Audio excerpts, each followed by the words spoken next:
Well, we're just moments away now from race 2. Same grid as before, of course. To the right of me, you can see storming Ducati winner there, John Reynolds, who will surely be going for double top this afternoon. Let's go quickly now to Roger and Barry.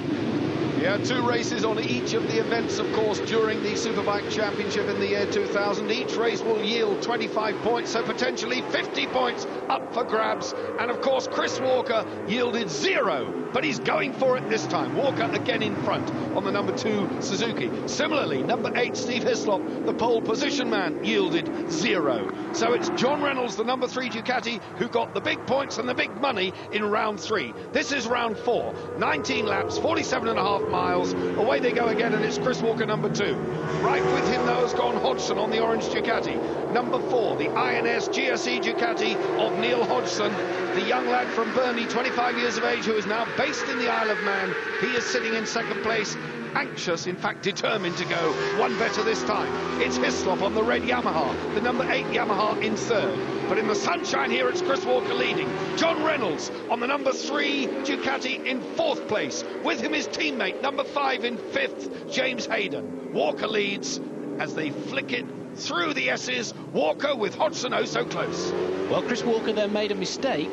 He went very wide on the entry point of the S's, and I suspect we'll see Hodgson pass Walker down here into the Melbourne Loop.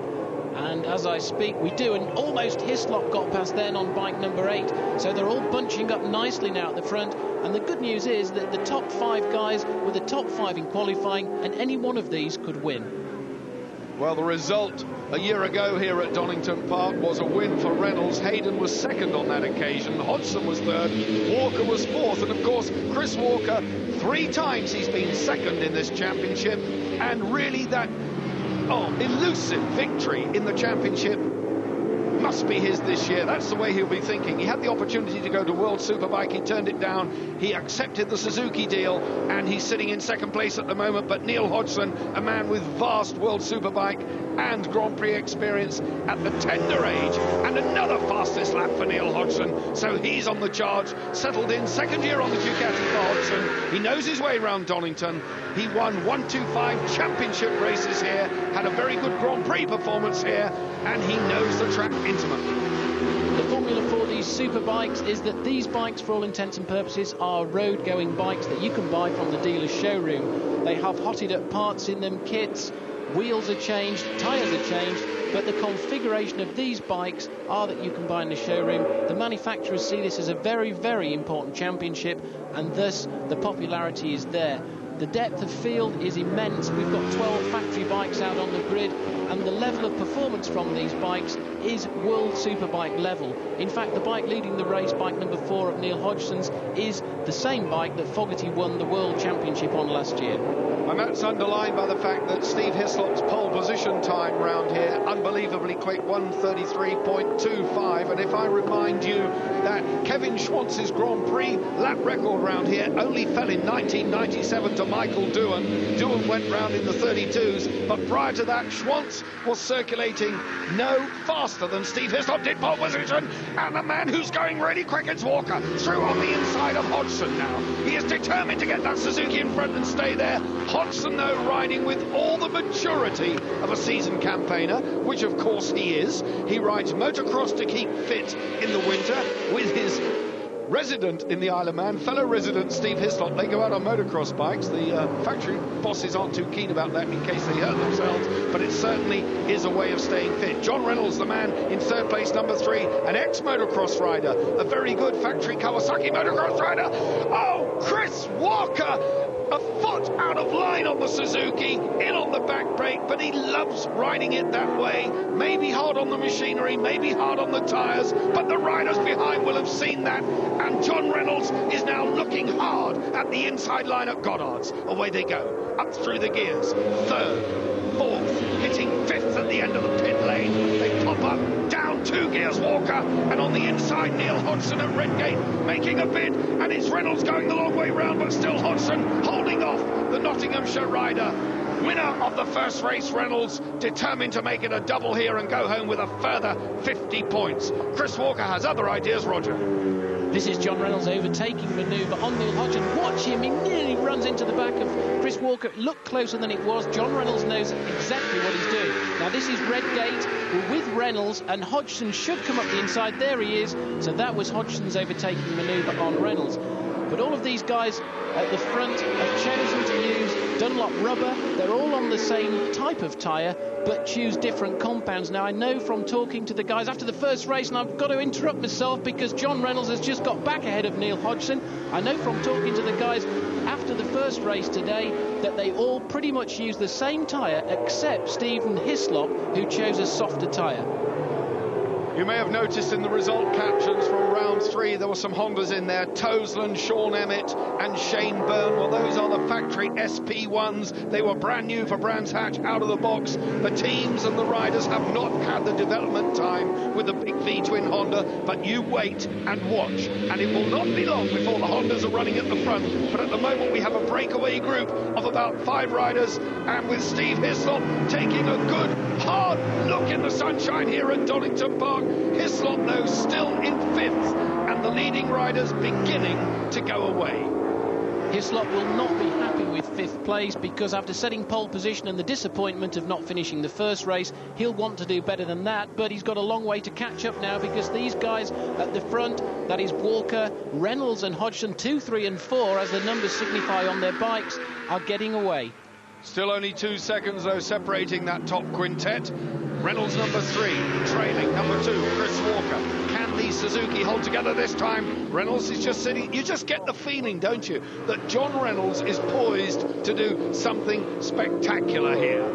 Hodgson still in 3rd, just sitting there as well. The orange Ducati, the INS Ducati, moving over completely different lines up towards the S's, named at the back end of last season as Fogarty's S's out of respect for the 4 times World Superbike champion Carl Fogarty, who is defending his title again in the year 2000 in the World Superbike Championship. But we are watching the MB4U.com British Superbike Championship, arguably the best series in the world. It certainly has terrific strength in depth in terms of talent, and it certainly has the factory machinery. As I've said earlier, just wait till the Hondas get on the pace. 4th place, James Hayden, number 5, has made a move on Neil Hodgson and has got his Ducati up into 3rd place. So it's Suzuki leading, Ducati in 2nd, Ducati in 3rd, Ducati in 4th, and then the Yamaha of Steve Hislop in 5th. There's the man.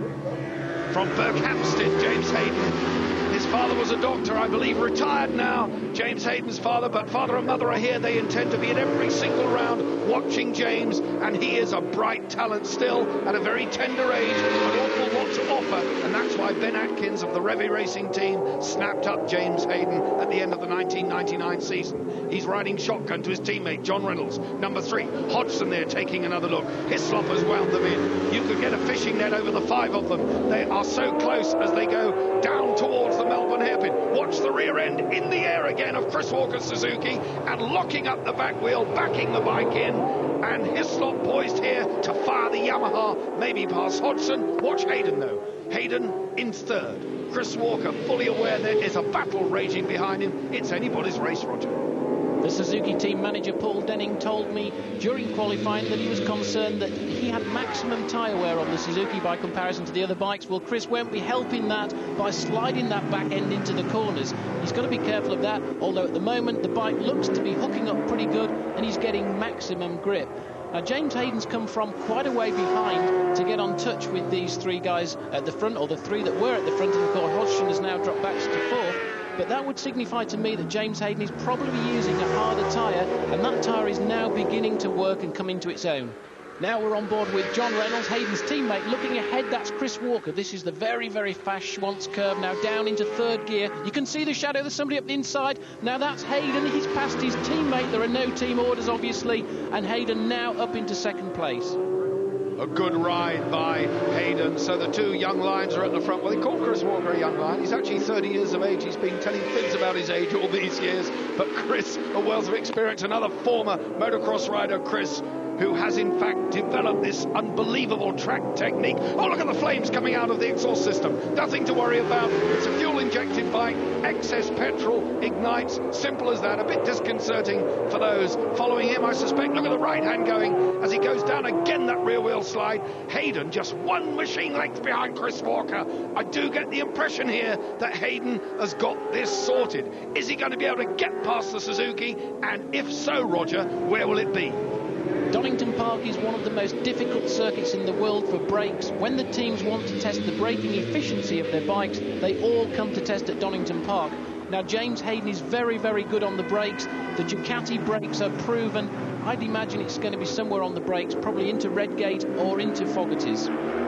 It's a bright blue sky now here at Donington. The clouds have gone away. Still a stiff breeze, though, but it's a bright blue Suzuki leading the race. Chris Walker, 12 seconds back now in 6th place is Neil Mackenzie. The caption telling the story, but hunting Walker down is number 5, James Hayden. Very similar crash helmets, the fluorescent yellow and the red of Walker. Was that a tail ender in front? Are they going to be able to get past the tail ender? Right on the tarmac there, hopping the knee up over the red and white curve on the inside of the track.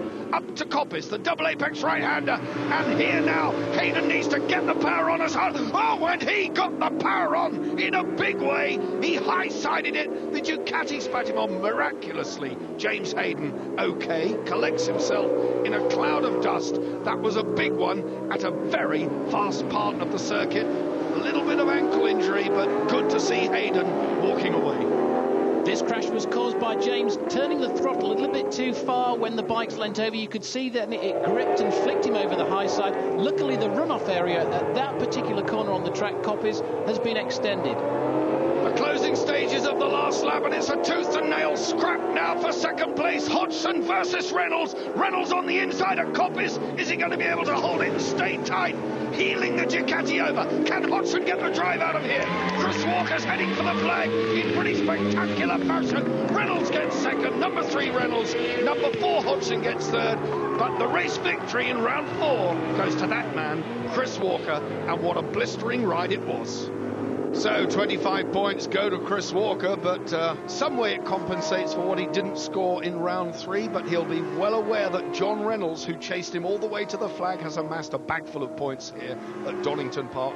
Hodgson Hislop got 4th, Mackenzie 5th, a good ride. Rutter and Young scored there in 9th and 10th, and again top privateer John Crockford.